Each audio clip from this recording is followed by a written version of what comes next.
Vince, today we are going to meet one of the most important and influential scientists ever in the history of science. Vince, meet Sir Isaac Newton. Okay, hello. How's it going, mate? Stand easy. Don't worry, it may never happen. On the contrary, my lord, I hope it does happen.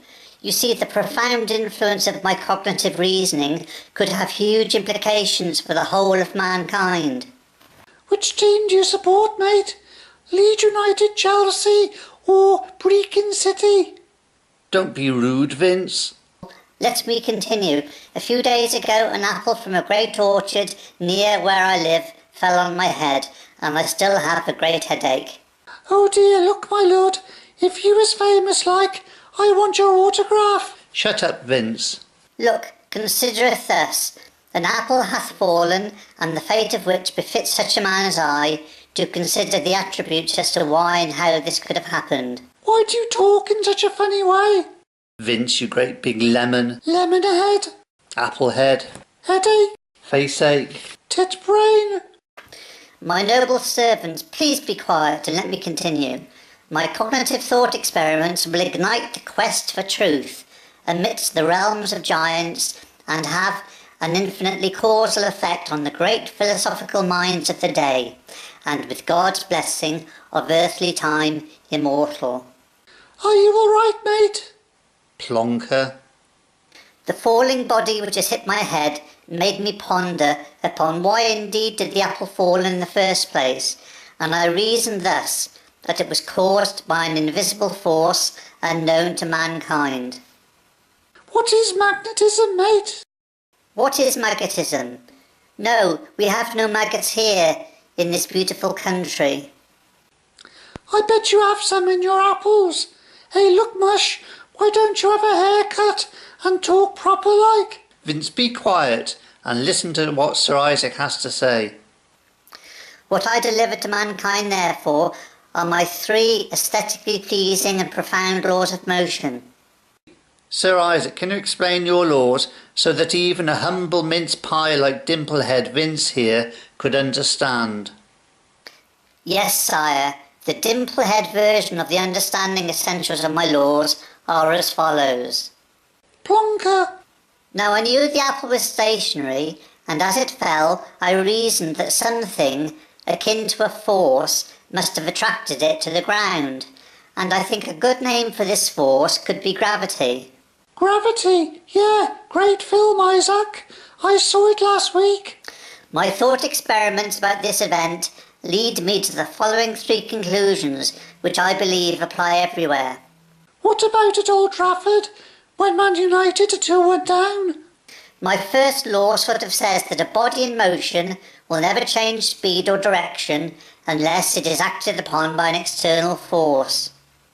By body, do you mean as in a page 3 girl?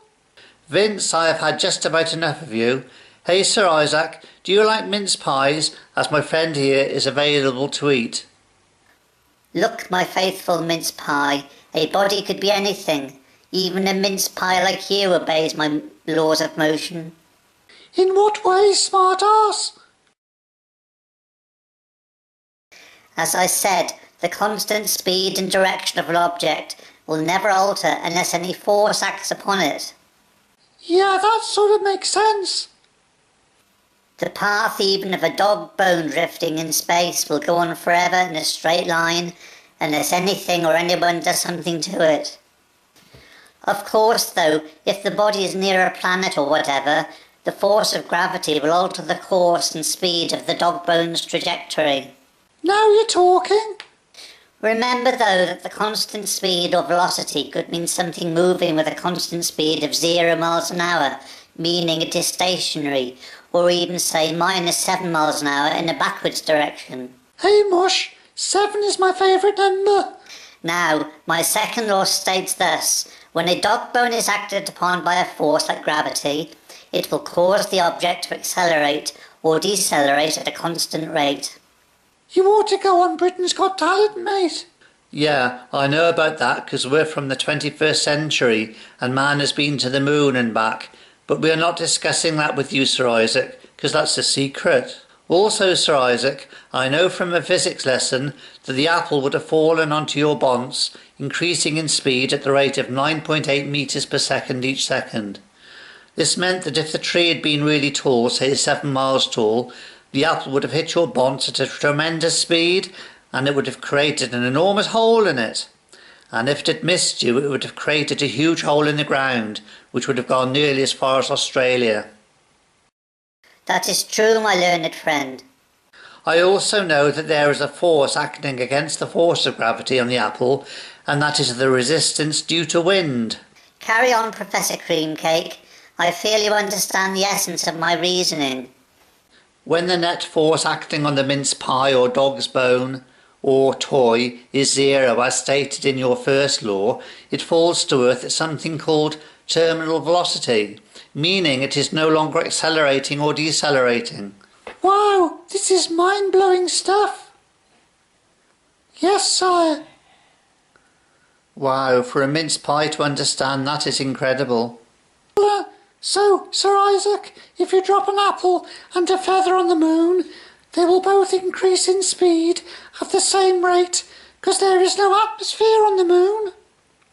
Yes, sire, if the lunar orb hath no atmosphere, then that would indeed happen. Now my third law sort of means that for every force there is an equal force acting in the opposite direction. Yes, sire.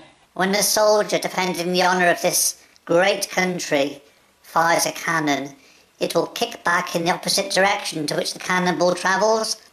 Also, when a soldier fires a gun, the gun will also kick back in the opposite direction. Hey, Mush, cannons and guns have not been invented yet, mate.